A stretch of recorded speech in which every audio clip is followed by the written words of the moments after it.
Hello everyone, today I'm going to share a scripture from Ephesians chapter 3 and verse 20.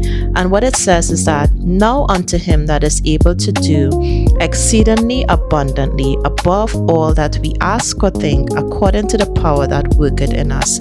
And so what this scripture really does for me is that sometimes when we're praying for things, trust that God is able to do exceedingly abundantly, even more than what you are asking for.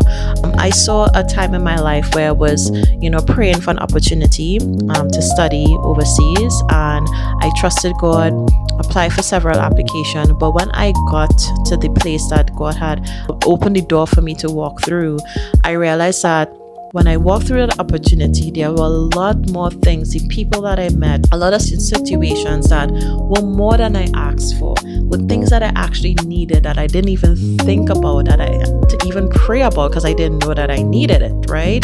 So this is what I mean by trusting God, that He is able to do exceedingly abundantly, far above that you could ever ask or think. Because sometimes we don't even know what to ask for because we don't even know the extent of what we're asking God for. And so the other thing that I want to encourage you to do is wait on God's timing, because sometimes God's timing, He wants to give you His best, right? So sometimes when we rush things in our life, we end up in hard situations because we rushed. We try to step before God, in other words, right? Sometimes when you wait on God's timing, His divine timing for your life, or wait for that opportunity to come for you, sometimes the waiting period can be challenging.